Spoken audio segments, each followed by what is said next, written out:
Good day, and welcome to the Eve Holding, Inc. Third Quarter 2025 Earnings Conference Call. All participants will be in listen-only mode. Should you need assistance, please signal a conference specialist by pressing the star key followed by 0. After today's presentation, there will be an opportunity to ask questions.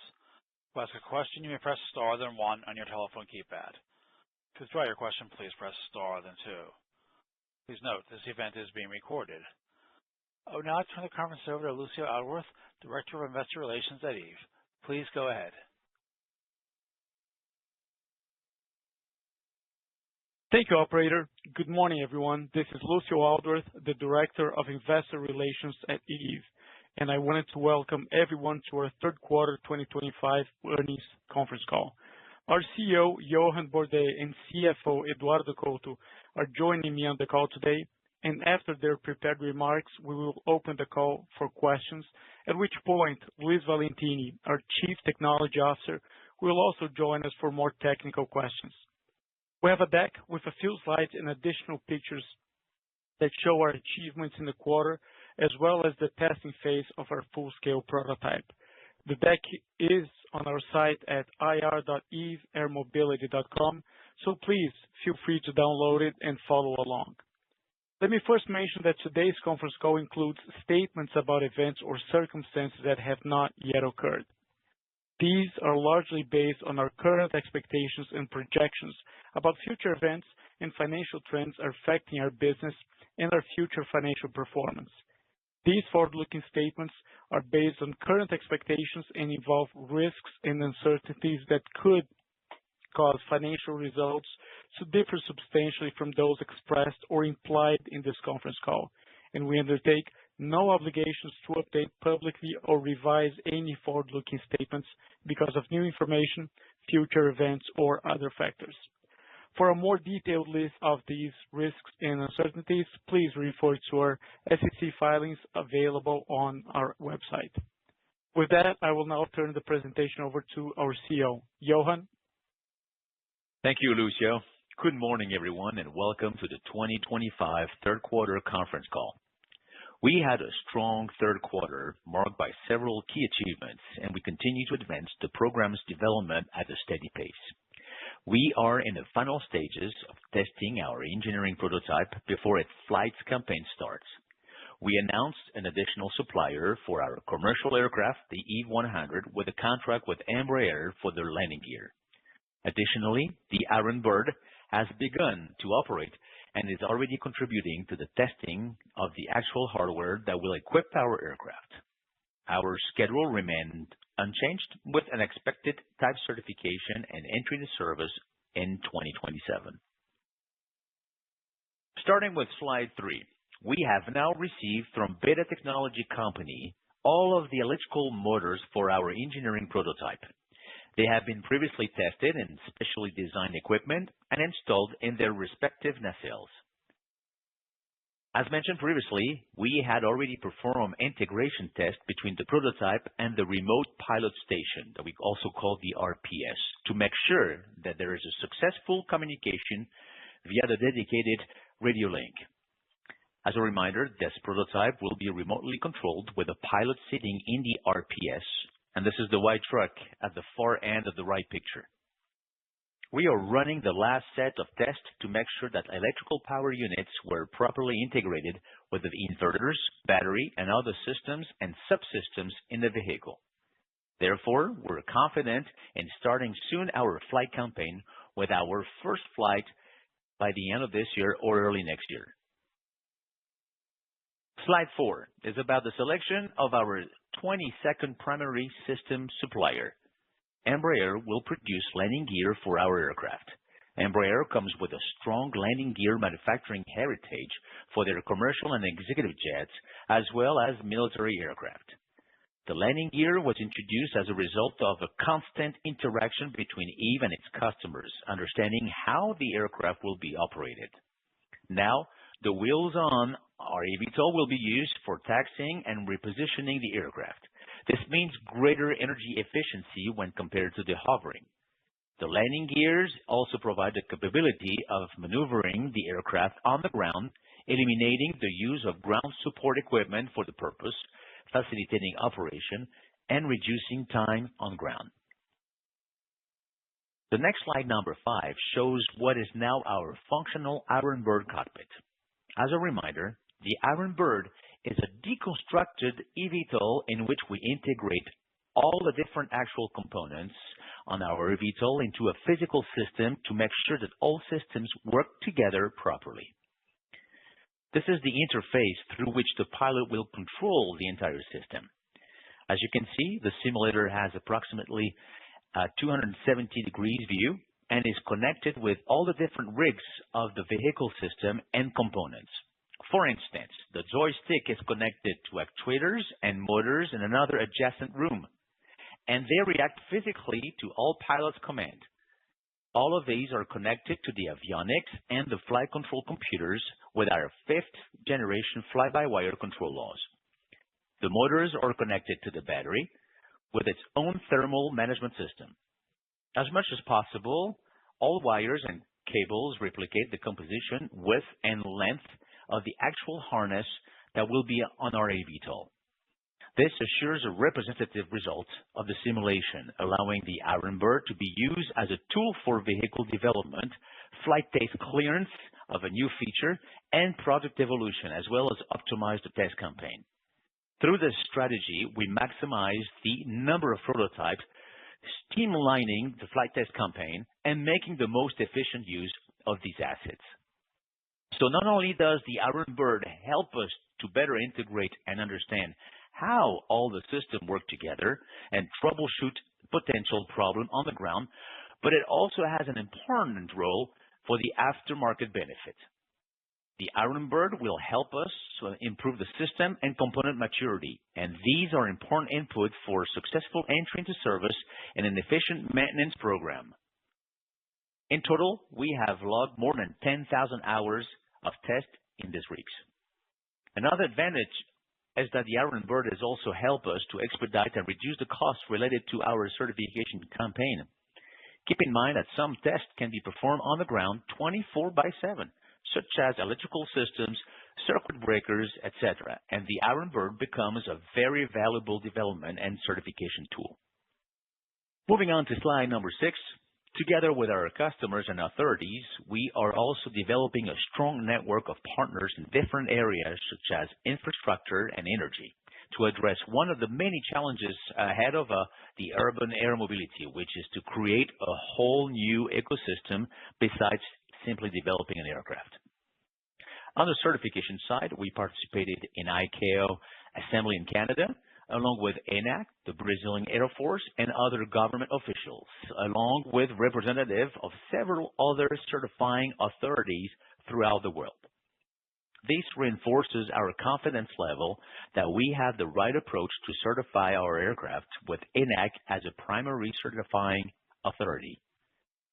Besides that, we are increasing our presence in the Middle East with an agreement to support the adoption and growth of eVTOLs in the region with the Kingdom of Bahrain.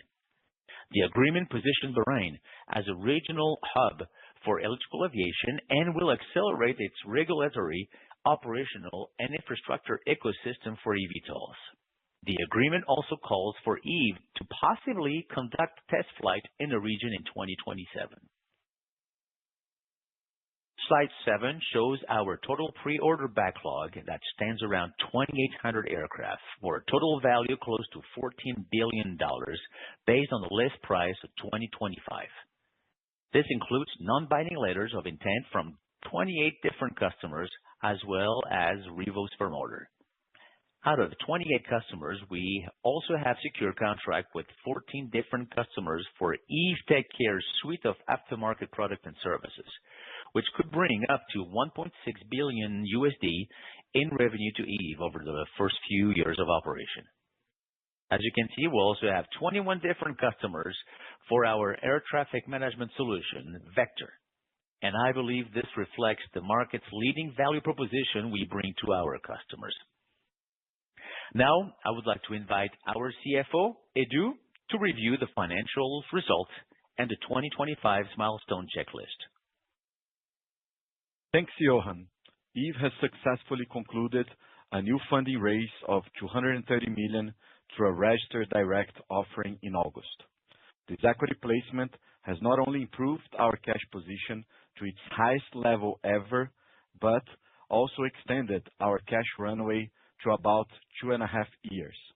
We're very comfortable with our current liquidity and estimate it is sufficient to fund our operations and R&D expenses through 2027. The offering was anchored by two strategic and long-standing investors, the Brazilian Development Bank, BNDES, and our controller, Embraer, showing strong investor support and commitment to our project. Also, we had more than 30 U.S. and Brazilian institutional investors participating in this round. The strong institutional participation expanded our public floating, and Embraer now has 72% of our total equity, down from 82%, and EVE's daily trading volume in the New York Stock Exchange is averaging 7 million per day. Now moving to slide 10, EVE is a pre-operational company, and our financials reflect mostly the costs associated with our program development. That said, I would like to highlight some of our numbers. EVE invested $45 million during the third quarter 25 in our program development. We continue to accelerate our program development with more engineers from EVE and Embraer, as well as higher engagement with suppliers. We also deployed about $7 million in SG&A during the third quarter, in line with previous quarters. Including R&D and SG&A, EVE reported a net loss of $47 million in the third quarter 2025. We also recognized a gain related to the fair value of our outstanding warrants, which is a non-cash gain. Moving to cash flow, our operations consumed around $60 million in the quarter, reflecting higher program activity and overall engagement with engineering and other R&D functions to progress our eVTOL development. With $143 million in cash consumed in the first 9 months of the year, we are on track to hit the low end of our guidance of total cash consumption between $200 to $250 million for the full year of 2025, reflecting our cost discipline, simple business model, and advantages of leveraging Embraer's capabilities. Finally, on liquidity, we ended the quarter with $412 million in cash, again, the highest ever cash level for EVE. Including an awarded grant and an undrawn BNDES credit lines, total liquidity is now at $534 million. These standby facilities continue to help EVE to preserve a solid cash position. Now going to slide 10, we remain on track to deliver our milestones this year. As Johan detailed earlier, our first full-scale prototype is concluding final tests and installations to start to perform its initial flights in the upcoming months. In parallel, we continue talks with ANAC, Brazil's certification authority, to detail the certification plans. We expect it to be published by the end of the year to begin certification tests. We continue engaged with suppliers working on the initial parts of our conforming prototypes, and in parallel, we have started to receive the necessary equipment and tooling to produce the certification vehicles. Lastly, our cash consumption for the year is in good shape and in line to reach the lower end of our guidance of $200 to $250 million. With that, we conclude our remarks, and I would like to open the call for questions. Operator, please proceed. Yes, thank you. We will now begin the question and answer session. To ask a question, you may press star, then 1 on your telephone keypad. If you are using a speakerphone, please pick up your handset before pressing the keys. If any time your question has been addressed and you would like to withdraw it, please press star, then 2. At this time, we will pause momentarily to assemble the roster. And the first question This meeting is being recorded. This meeting is being transcribed. The first question comes from Savi Syth with Raymond James. Hey, good morning, everyone. Congrats on the progress and financing deals, but I was kind of curious about the Bahrain updates yesterday. Just could you talk a little bit more about how that would work? It looks like 2027 you'll be doing work there. Is that flight testing using the engineering prototype or maybe the certification aircraft that you're building, and is that part of that agreement? Great, Savi. Thank you. Yeah, we're thrilled about this announcement that we did with Bahrain, with the Ministry of Transportation and Telecommunication. It was also on Sunday, right, where it was talked about at the Gateway Gulf Investment Forum. Very important. We've been in talks with the Middle East and the UAE, for some times now, and I think this really proves that we're bringing the solution that they're looking for. This is a sandbox that will work, to accelerate the readiness of the regulatory aspect, the operational, the infrastructure, also the ecosystem. We going to be starting different fronts, like I mentioned, looking at the vertiports, looking at the operation, and when it comes to the testing, we're looking at the possibility of maybe starting some test flights, right, in 2027. It's not defined yet, but this is what we're definitely working on. Maybe using a prototype.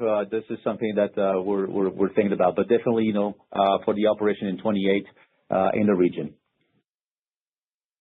And does that come with any revenue stream, or it's just kind of more of a demonstration? Well, no, it will have revenue stream, but definitely on the demonstration, we haven't defined exactly the scope and how it's going to be, right, at this stage. Yeah, we expect to get orders, right, Savi, as we start to fly and go to the region. We expect firm orders, PDPs, all the traditional type of sale, traditionally with other customers. That makes sense. Appreciate that. And then just on the cash flow side, just wanted to clarify.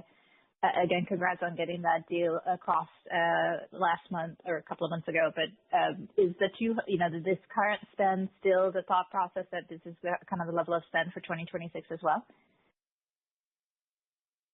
Yeah, we're consuming around $60 million, right? We consumed that in the third quarter, $6 million. Probably fourth quarter should be around $6 million as well, and we may close the year around $200 million. For next year, if we keep that pace, which I think is, I would say, reasonable, we may consume a little bit more, right, than $200 million, so something maybe around $250 million. We're still working on the details for 2026, and we still don't have a guidance. We may provide something by the fourth quarter results, but I think it's reasonable to expect to keep that pace. Thank you. Thank you. And the next question comes from Andres Sheppard with Cantor Fitzgerald. Hey, guys. Good morning. Congratulations on the quarter and all the great progress, and thanks for taking our questions. I wanted to maybe follow up from Savi's first call just on the expansion to the Middle East. Hoping maybe you can give us a bit more detail there. So, you're targeting commercial services in 2028 and then further expansion in 2029. But I'm curious, just given the region's maybe more leniency towards the certification process, is there an opportunity here perhaps to commercialize ahead of FAA certification? Is that something that being explored, or what's overall the strategy here in the region? Thank you. Thanks, Andre. That's a good question. Obviously, our primary authority is ANAC, and will start for us with ANAC, and then with the bilateral agreement that they have will be FAA. Now, ANAC has been also in contact and have agreements, with all other authorities in the world, and it wouldn't be different. Looks like we've done at the Embraer for many, many years, where they would accept the ANAC certification. So it's actually independent of what will happen at the FAA. All right, but I'll let also Valentini give you a little bit more insight. Yeah, and thank you, Johan, and good call, good question, Andres. This doesn't change the path that we have of certifying first with ANAC and then validating with other authorities. As Johan mentioned, we work to expedite this process by aligning or promoting alignment of not only vehicle characteristics and understanding by all of the authorities, but also supporting ANAC and all that we can in their arrangements and agreements for their certification basis to be accepted by other authorities. So we support the process of having these authorities accept the ANAC certification basis. And that is done in a way to shorten the time that we have their validation once we have the ANAC type certificate. Got it. Okay, that's super helpful. Appreciate it. And maybe just as a quick follow-up, just on your test flight program, just make sure I have it right. So we are targeting first test flight, I think, before year end, and then to kind of ramp up the program all throughout next year, starting with hover flights and then heading towards a transition. Just can you break that down for us? Just what does that flight path look like? Just the timing again, and just confirm what that looks like for this year and next year. Thank you. Sure. Yeah. So we'll start the engineering prototype flights, as we had mentioned, in the end of this year or at the beginning of next year. So that will start first with, let's say, simpler flights with hovering only, and then that will gradually expand what we call the flight test envelope. So increasing speeds, making maneuvers that cover, let's say, a more extended range of capabilities of the vehicle. And then from there, expand also to transition flight, which is what we call, the phase of flight between hover and cruise flight, the fixed wing part of the flight, right? So that's made in a way for us to validate parameters of our analysis today. So we still have some calibration, some knowledge that we expect to gain from the hover flights themselves. So, for example, we believe that we'll be able to gain more insight on the noise of the vehicle once we start flying the hover. So even, the hover test phase has significant information for us.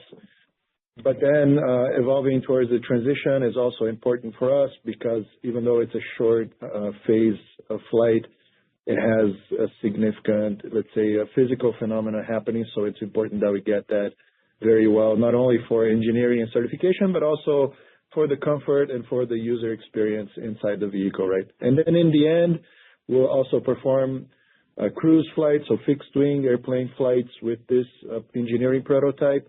But that's let's say, the working of the vehicle in which we have more confidence from the background that we bring from previous Embraer programs. So that's the progress that we are expecting to make, all that to happen next year.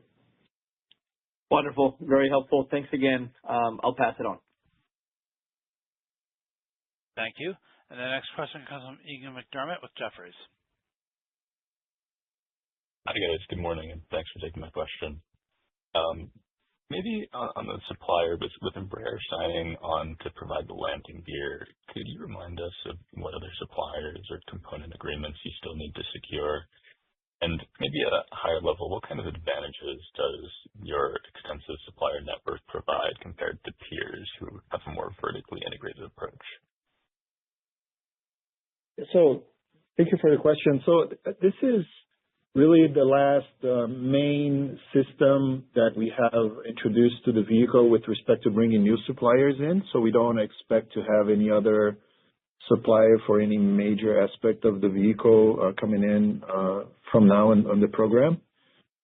And then we've been working on the second part of your questions, with suppliers that we believe bring a differential to our program, given their background on aviation products and their knowledge on certification of these products. So, for example, the fact that we are working on the battery supply with BAE, we believe that puts us on a good path for certifying this system, which is one of the critical systems of the vehicle, right? So, as we mentioned previously, we believe that the list of suppliers that we assembled was a list that for our program optimized not only the maturity that they bring to our project and the background that they have on the vehicle, but then optimizes what we have in terms of integration of these systems on the vehicle from the previous experience of Embraer projects. Thank you. Does that answer your question? It does. Yeah, thank you. And maybe one follow-up or slightly unrelated question, but in terms of the motor, when it comes to performance tests, could you provide an update of what you're monitoring there in terms of performance testing? And are you going to continue to dual source motors from Nidec and Beta, or is there any intention to source both the lifter and pusher from one supplier? And what would be your priorities in making such a decision, if so, whether it's cost, performance, scale, or else? Yeah. So as we mentioned last time, the flight test of the engineering prototype is part of a process for us to optimize the vehicle characteristics, and that goes through choosing what are the right systems and components to compose the vehicle, right? So we are still on that path that we mentioned on the last call to understand the opportunities that we have for supply of the motors, both lifters and pusher. And then based on the choices that we have and the fit that we get from the tests, then choose the final configuration. We choose these components on a number of parameters. I'd say most importantly, parameters related to performance, so such as weight and the controllability that they provide to the vehicle, but also cost, of course, is an important one, and what we believe is the capability of these companies to provide a good product for the life of the vehicle, right? So for production, for support, for spare parts, and all of that. So it's really a complete set of parameters that we analyze to that will eventually lead to the choice of the supplier for these components. Very helpful. Thank you. Yep. Thank you. And the next question comes from Samir Joshi with H.C. Wainwright. Hey, good morning. Thanks for taking my questions. I just had a couple of questions. First, on the cash burn expectations for this year. I think I heard that you were expecting to be closer to the lower end of the $200 to $250 million. Is there a reason for that? Were there some programs that were slowed down, or what was or were you more efficient than you expected to be? In terms of the cash for this year, you're right. We believe we're going to be closer to the low end of the guidance range of 200 to 250 million. Pretty much because we're trying to optimize our cash consumption the whole time, right? We control expenses. We make sure we're spending money the right way. We try to increase payment terms and have some working capital gains. We're always discussing with suppliers, payment terms. There is a lot of work that is done by Embraer as well that we have on the service agreement. So there are different pockets, right, of cash consumption that we're always trying to optimize. We leverage a lot existing infrastructure, existing capabilities, things that the Embraer Group already has in order to have this, more optimized cash burn, and we're going to continue to do this way. Okay? Okay. Got it. Thank you.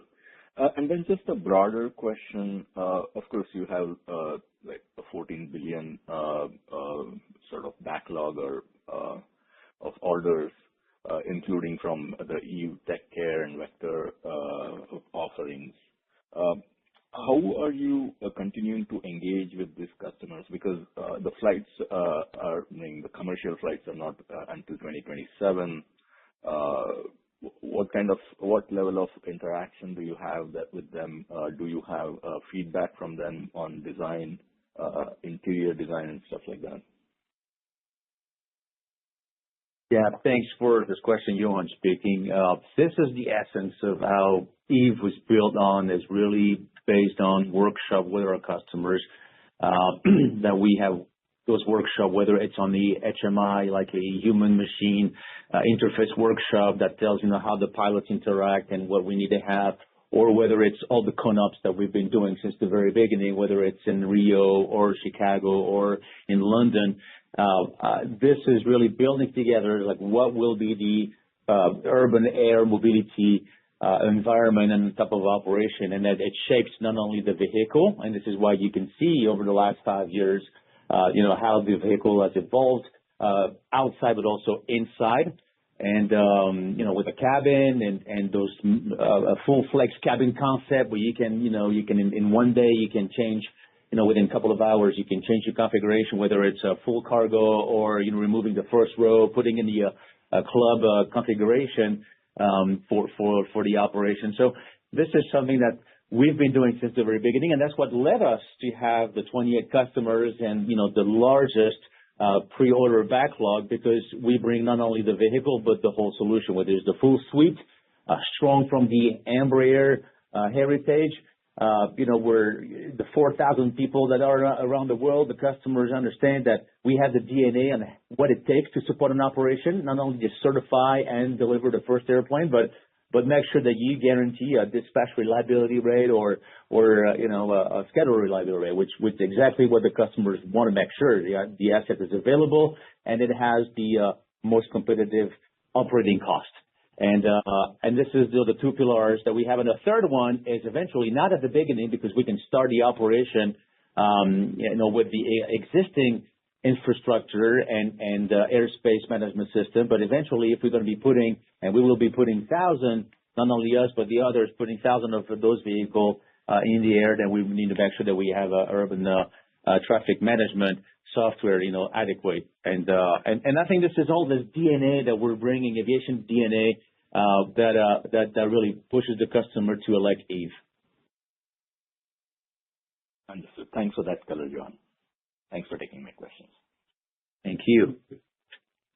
Thank you. And the next question comes from Andre Madrid with BTIG.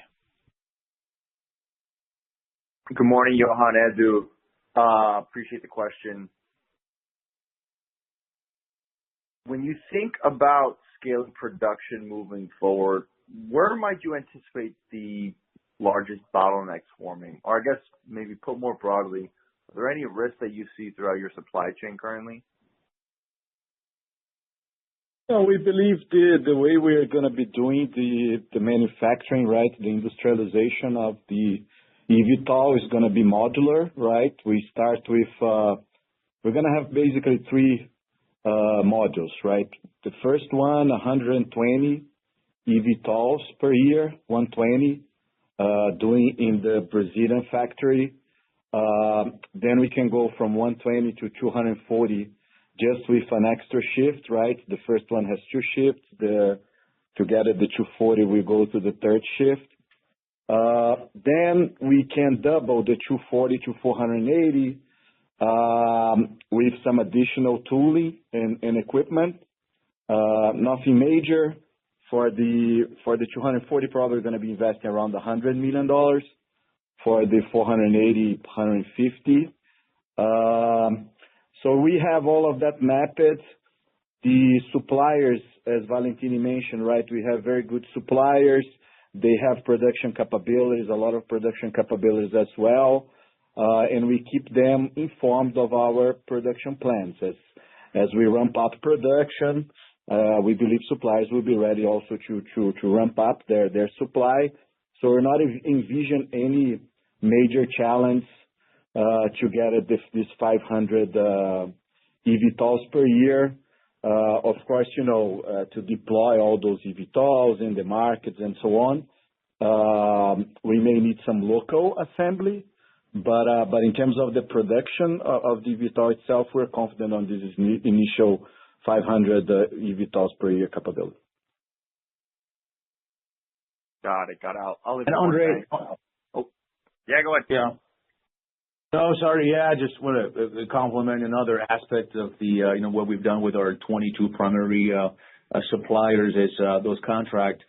It took us a year, but each of them, it's based on the strong experience of supply chain management that Embraer is bringing. And we know on the conventional aviation, I mean, that it is a challenge that, we got to cope with and that we've been really learning from. And all the contracts that we're negotiated are lifetime agreement, right? Not only for the prototype, not only for the production, but also for the aftermarket. So giving all this, we've taken the best breed of, negotiation and learning from Embraer, and then we've negotiated this contract where, one example, I mean, it's not single source program, right? Those are conditions that we had with the suppliers, and it allows us also to de-risk, the ramp up or the production, different flows that we can have. So, and also another one that we've taken to the next level is also we are the face of the customer on the aftermarket. That's another angle, just to make sure that we are in touch with our customers on a constant basis and guarantee what I told you, from the suppliers, and then it goes through us, and then we support the customers on the dispatch availability or operating costs, right? So those are really advantages and a strong learning that we've had from the past that, that for someone from a company that's done it for 56 years. That's incredibly helpful, caller. Thank you so much. Thank you, Andre. Thank you. And the next question comes from Austin Moeller with Canaccord. Hi, good morning, Johan and Edu. So based on what you said about Bahrain, is ANAC looking to form similar dual cert partnerships with for eVTOLs with other countries similar to the relationship that they have with the FAA once the means of compliance are published? So Austin, the work we're doing with Bahrain with respect to certification is very similar to how we're working with other authorities. So we've been trying to, as much as we can, work on the certification basis so that if we don't have full harmonization, we have good alignment of the requirements. So that means from early on engaging with these authorities to understand their expectation in terms of the requirements for the vehicle, and then developing the vehicle in a way that we will be able to show compliance with those requirements, right? So we start talking to these authorities following what we believe will be important markets for our eVTOL, and then start building this alignment on the certification basis. That's something that Eve does. In parallel, as I mentioned earlier, we promote and we try to support as much as we can a work that is done directly between authorities, so from ANAC to other authorities in the world, and bilateral agreements that they have within the authorities, and also agreements that they have with respect to validation of type certificates, for example. Right? So we support that, and we try to steer that, and we do that by giving information to the authorities, and steer that to where we believe we should focus with respect to what markets are most important for our vehicles. So it's a very similar process to what we're doing with the Bahrain Certification Authority, is to connect with these authorities in the world, build early engagement, and then also promote the connection between the authorities to, again, shorten the time that we have for validation once the TC from ANAC is issued. Great. And can we talk about what stage we're at on assembly for each of the conforming prototypes right now, and how close any of them might be to finishing assembly? Yeah. So for now, we're still on the definition of much of the design of these prototypes. There are some more long lead parts that are already being manufactured by the suppliers. So those have already